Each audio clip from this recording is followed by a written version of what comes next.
रामू नाम का एक गरीब किसान था।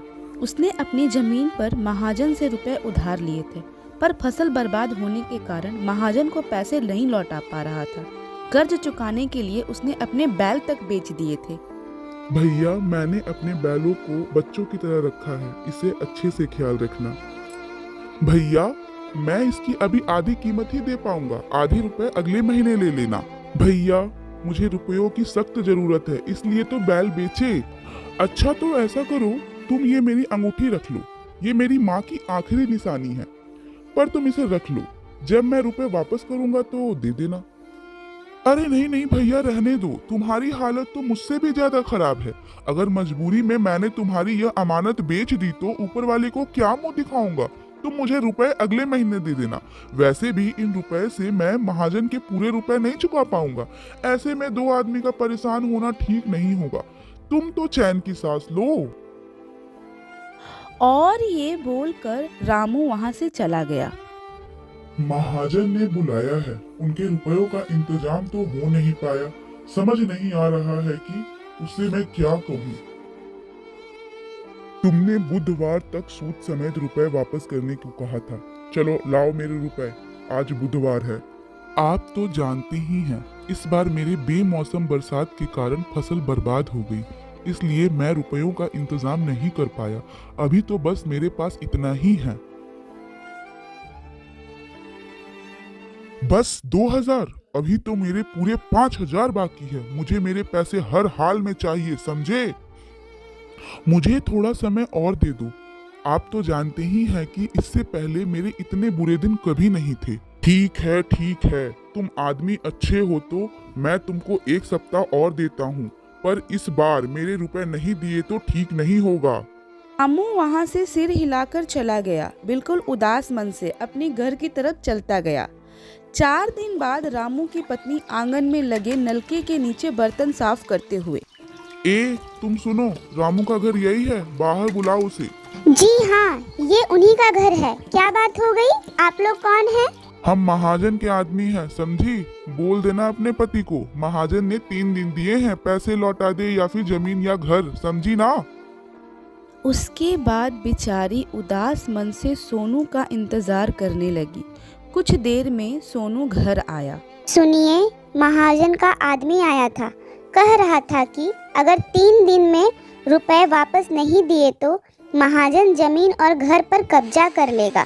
3 दिन में रुपए? यहाँ तो खाने के भी लाले पड़े हैं। आप उस आदमी से पैसे वापस मांग लो जिसे पिछले साल दिए थे। अरे नहीं नहीं, रमेश से किस मुंह से पैसे मांगू? अनजान होकर भी बीमारी में अपने घर में रखा, मेरी सेवा की, ध्यान रखा। वो नहीं होता तो शायद आज मैं तुम्हारे साथ नहीं होता। तुम्हें पता भी नहीं चलता कि मेरे साथ हुआ क्या है।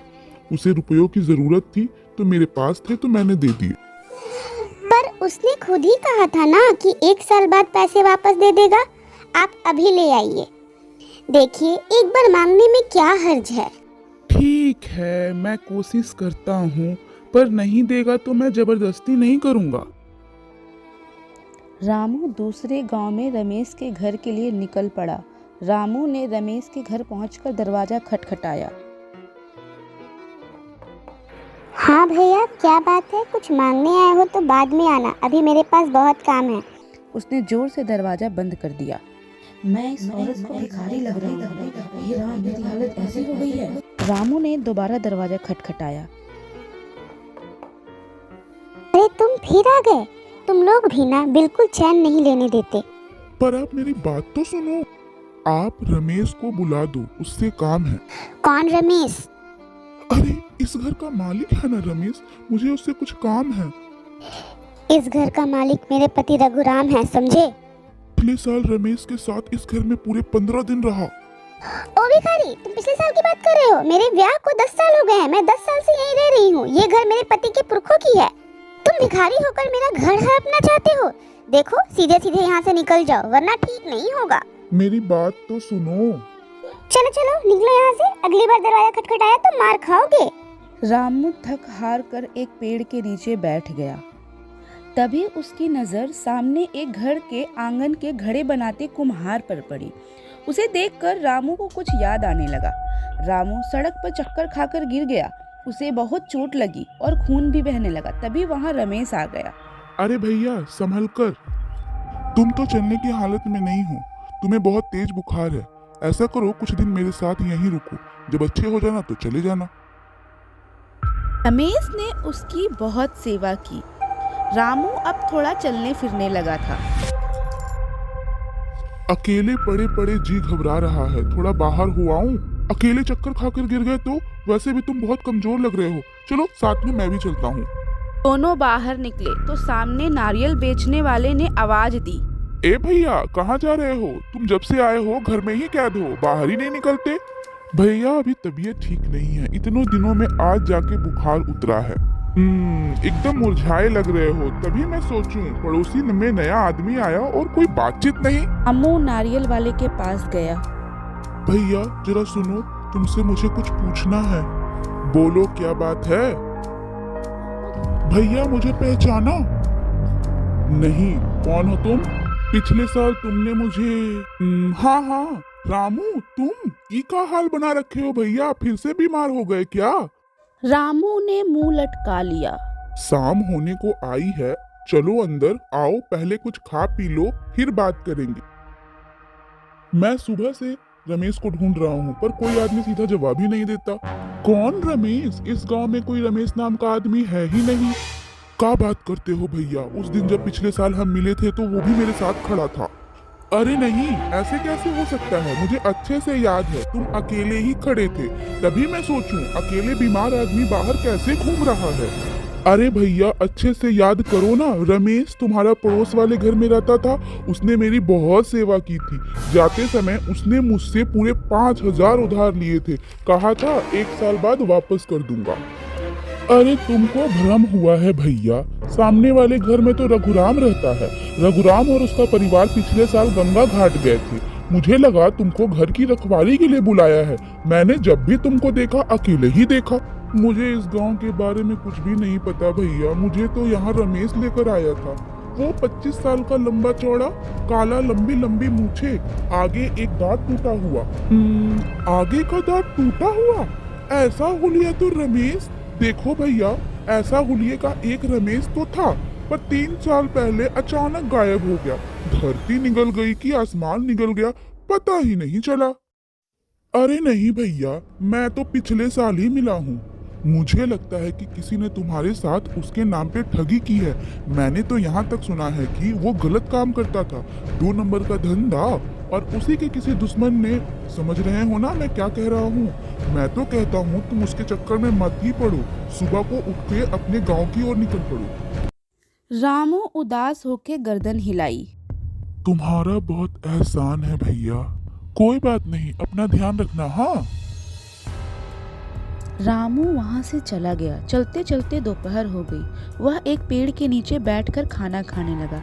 खाते खाते उसने देखा पेड़ के पीछे कोई खड़ा था। ई कौन है? अरे ई तो रमेश है।